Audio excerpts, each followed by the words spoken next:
محبت کرنے والے لوگ تین طرح کے ہوتے ہیں، کچھ جانی ہوتے ہیں اور کچھ نانی ہوتے ہیں اور کچھ زبانی ہوتے ہیں۔ زبانی کا مطلب وہ ہے، ایک شاعر کسی نواب کے دربار میں پہنچا اور اس نے شعر پڑھے بہت اچھے نواب صاحب کی تعریف میں، وہ بہت خوش ہوئے نواب صاحب اور یہ فرمایا کل آ جانا، ہم تمہیں 2000 روپے دیں گے۔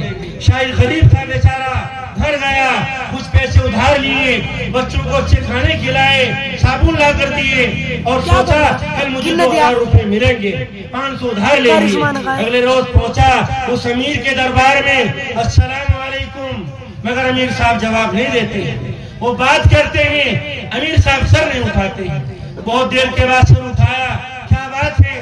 کہ سر میں آپ کا وہ شاعر ہوں، کل آپ نے مجھے کہا تھا میں آپ کو 2000 روپے دوں گا، میں ان کو لینے آیا تھا۔ امیر صاحب نے بہت اس کے ساتھ کہا برجستگی کے ساتھ، ارے بھائی تم نے مجھے زبان سے خوش کیا، الفاظ سے خوش کیا، تم نے میری تعریف کے الفاظ کے ذریعے اور میں نے بھی تجھے زبان کے ذریعے خوش کر دیا، نہ تو نے مجھے کچھ دیا اور نہ میں تمہیں کچھ دینے والا ہوں۔ یہ زبانی محبت ہوتی ہے۔ ایک محبت ہوتی ہے نانی، جہاں روٹی ملے گی، جہاں کھانا ملے گا، جہاں پیسے ملیں گے، جو چیزیں دیں گے ہم ان سے محبت کریں گے۔ اگر آج کھانا نہیں ملا، آج جوڑا نہیں ملا، آج پیسے نہیں ملے، ہم ان کی مخالفت کریں گے۔ آج یہ دنیا کا ایک عام ماحول ہو چکا ہے، لوگ مفاد پرستی کے تحت بڑے بڑے کام کرتے ہیں اور جب ان کی مفاد وہاں سے پورا نہیں ہوتا تو اس مفاد کو پورا نہ ہوتے دیکھ کر وہ پوری کی پوری قوم کو داؤں پر لگا دیتے ہیں، اس کا سودا کر دیتے ہیں۔ یہ نانی محبت ہوتی ہے، یہ بھی مطلوب نہیں ہے۔ اور ایک محبت ہوتی ہے جانی، جو رسول سے مطلوب ہے اور وہ محبت کرنی چاہیے۔ رسول کے لیے وہ محبت مطلوب ہے۔ حدیث شریف میں آتا ہے تم میں سے کوئی آدمی اس وقت تک مومن کامل نہیں ہو سکتا جب تک کہ میں اس کو اس کے بیٹے سے، اس کے والد سے، یہاں تک کہ تمام لوگوں سے اور اس کی جان سے بھی زیادہ محبوب نہ ہوگا۔ اور یہ محبت تھی حضرات صحابہ کرام میں، یہ محبت ہم میں ہونی چاہیے، مگر آج یہ معاشرہ اس محبت سے خالی ہو چکا ہے۔ میں تفصیل میں جانا نہیں چاہتا، اگر آپ کو محبت ہے اس نبی سے کہ جس کے نام پر آپ نے اتنے پیسے دیے، آپ نے واہ واہ کی، آپ نے بوتلیں کھڑے ہو گئے، تو درخواست کروں گا آپ اپنے گھروں میں جا کر جائزہ لیں اور پوچھیں ہمارے گھروں میں کتنے تعلیم ہیں، ہمارے کتنے بچے قرآن پاک پڑھتے ہیں، ہمارے کتنے بچوں کو درود شریف یاد ہے، سو کو اٹھنے کی دعا، کھانا کھانے کی دعا، لیٹنے کی دعا، بیت الخلاء کی دعا، آئینہ دیکھنے کی دعا ہمارے کس بچے کو یاد ہے۔ حضرت حذیفہ بن یمان رضی اللہ تعالیٰ ایران پہنچے اور وہاں کھانا کھانے لگے، ان کے ہاتھ سے ایک معمولی سا ریزہ کھانے کا نیچے گر گیا، انہوں نے اٹھا کر کھانا چاہا، وہاں جو لوگ کھڑے ہوئے تو انہوں نے کہا آپ کیا کرتے ہو حضرت، آپ ایسا نہ کیجئے، یہاں کھانا اٹھا کر اس طرح کھانا ایران کی تہذیب کے خلاف ہے۔ ایران کے لوگ کہیں گے یہ رب کی بدبو، انہیں کچھ پتہ نہیں، انہیں کچھ طریقہ نہیں ہے۔ حضرت حذیفہ نے فرمایا ایک طرف ہو جاؤ، مجھے ایران سے کوئی مطلب نہیں، مجھے یہاں کی تہذیب سے کوئی مطلب نہیں، مجھے عزت دی ہے، اسلام نے دی ہے، نبی پاک صلی اللہ علیہ وسلم نے مجھے محبت دی ہے، میں ان نادانوں کی وجہ سے اپنے نبی پاک صلی اللہ علیہ وسلم کے طریقے کو اور آپ کی سنت کو میں چھوڑنے والا نہیں۔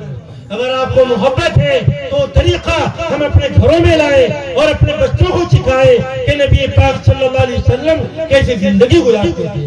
اس لیے ہم اپنے گھروں میں اپنے بچوں کو محمد ابن عبداللہ کا جو سب سے پہلا پیغام ہے، ان کے پاس جو اللہ تعالیٰ کا سب سے پہلا پیغام آیا آسمان سے، سب سے پہلا پیغام کب تقریباً 600 سال کے بعد آسمان کا زمین سے رابطہ ہوا، بڑی بڑی یہاں بیماریاں تھی، بت پرستی تھی، شراب نوشی تھی، زناکاری تھی، سودی کام عروج کے اوپر تھا۔ اس وقت جو پیغام آیا وہ تھا اقرا بسم ربک الذی خلق، اے محمد اپنے رب کے نام سے پڑھیے، آپ پڑھ لو گے یہ قوم پڑھے گی، یہ ترقی کرے گی، اس کے پاس علم آ جائے گا، اس کا نام روشن ہوگا، اس قوم کے پاس علم آ جائے گا تو تمام برائیاں اس کی ختم ہو جائیں گی۔ آج آپ جائزہ لیں اپنے گاؤں کا، ہم میں کتنے بچے ہیں ہمارے، اگر آپ جائزہ لیں گے اپنے گاؤں کا تو ہمارے گاؤں میں 100 آدمیوں میں 10 آدمی قرآن پاک پڑھنا نہیں جانتے۔ اور جو 10 پڑھنا بھی جانتے ہیں ان کا پڑھنا کیسا ہے وہ آپ کو پتا ہے۔ آج آپ دیکھیں اردو کی کتاب فضائل اعمال منتخب حدیث مسجدوں میں پڑھی جاتی ہے، اور اس میں پڑھنے میں ایک مجلس میں 10 اور 20 غلطیاں ہوتی ہیں۔ وہ قوم جو علم والی تھی، جس کا سب سے پہلا پیغام علم تھا، اور علم اس قوم میں کم پیسہ کمانے کے لیے نہیں، اس قوم میں جو علم آیا تھا عہدوں کے لیے نہیں، بے شک وہ اپنی جگہ پر ہے۔ علم آیا تھا عبادت کے لیے، علم آیا تھا خدمت کے لیے، مگر آج ہمارا معاشرہ مجھ سے دور ہو چکا ہے۔ آپ جوان بچوں کو دیکھ لو، آج جوان بچے کیسے بال رکھتے ہیں، مرتد ہو رہا ہے یہ معاشرہ، ارتداد کی دہلیز پر ہے۔ ارتداد ایک بار کی نہیں آتا کہ کوئی بچی کہہ دے گی کہ میں کلمہ نہیں پڑھوں گی، میں غیر مسلم ہو جاؤں گی، ایسا نہیں ہوگا۔ ارتداد آہستہ آہستہ ہے۔ پہلے بال مرتد ہوتے ہیں، بچوں کے بال خراب ہوتے ہیں، پھر لباس مرتد ہوتا ہے، لباس اسلام کے علاوہ ہوتا ہے، پھر کھانا مرتد ہوتا ہے کہ کھانے کا جو طریقہ تھا وہ بدل جاتا ہے، پھر سونے کے طریقے، اٹھنے کے طریقے وہ مرتد ہو جاتے ہیں۔ ارتداد کہتے ہیں وہ رجوع عن الاسلام، اسلام سے لوٹ جانا، الگ ہو جانا۔ پھر بچوں کے ذہنوں میں اور بچوں کے دماغوں میں پھر آہستہ آہستہ اسلام کی نفرت ہوتی ہے، اور لوگ اسلام سے بیدار ہو جاتے ہیں۔ اس لیے میں آپ سے درخواست کرتا ہوں کہ آپ اپنے بچوں کو علم سے آراستہ کریں، آپ اپنے بچوں کی تعلیم کا معقول بندوبست کریں۔ یہ مدرسہ بھی آپ کے بچوں کی تعلیم کے لیے ہے، آپ اپنے بچوں کو یہاں پر بھیجیں۔ جو آپ کے بچے دوسرے ہیں اگر یہاں پر نہیں پڑھتے، اپنے بچوں کو آپ اسکولوں میں بھیجیں، آپ اپنے بچوں کو اسکول کی تعلیم دیں۔ آپ کے بچے انگریزی زبان سیکھیں، ہندی سیکھیں، آپ کے بچے جج بنیں، آپ کے بچے وکیل بنیں، آپ کے بچے ڈاکٹر بنیں۔ میں عرض کرنا چاہتا ہوں آپ کی بیٹیاں، آپ کی بچیاں وہ ڈاکٹریاں بنیں۔ آج ہماری بچیاں اعلیٰ درجے کا فیشن کرتی ہیں، آج شادیاں ہوتی ہیں اس میں اعلیٰ درجے کے کھانے تیار ہوتے ہیں، اور جو کھانے کا طریقہ ہے اسے آپ جانتے ہیں۔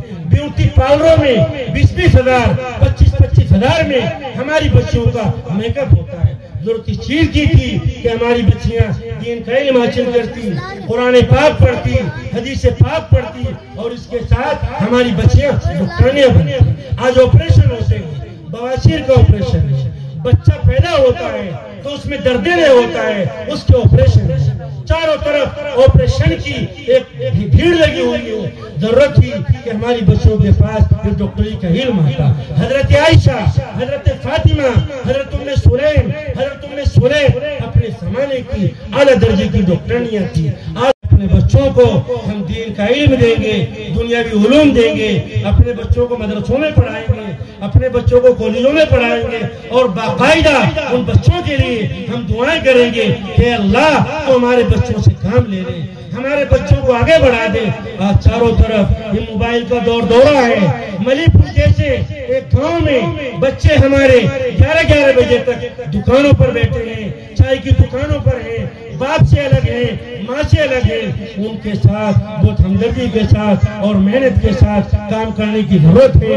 اگر ان بچوں کو سنبھالا نہ گیا، ان بچوں کو علم نہ دیا گیا، ان بچوں کو دین سے وابستہ نہ کیا گیا، ان بچوں کو علماء سے نہ جوڑا گیا، ان بچوں کو مسجدوں سے، مدرسوں سے، خانقاہوں سے ان کا رشتہ استوار نہ کیا گیا، تو ہماری نسل ہمارے ہاتھوں سے نکل جائے گی اور نکل رہی ہے۔ اس لیے ہر آدمی کی ذمہ داری ہے کہ کسی وقت میں اپنے بچوں کو بٹھائے اور ان سے پوچھے بٹھا کر آپ یہ بتاؤ کہ تم میرے بعد کس کی عبادت کرو گے، تم کہاں جاؤ گے، تم کون سا طریقہ اختیار کرو گے۔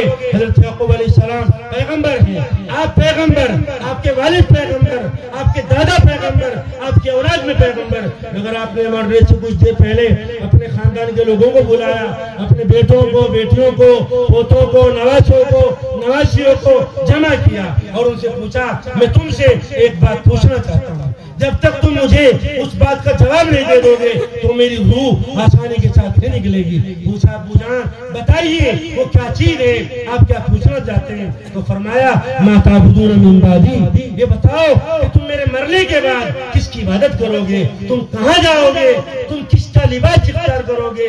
آج غور کر لو، آج ہمارے بچے لباس کس کا پہنتے ہیں، بال کس کے رکھتے ہیں، زبان کس کی بولتے ہیں، طور و طریقہ کس کا اختیار کرتے ہیں۔ اس لیے آپ ہمارے اس مدرسے پیچھے جو ہمارے قاری مہتاب صاحب کا ایک چھوٹا سا مدرسہ ہے جس کو ہمارے مرشد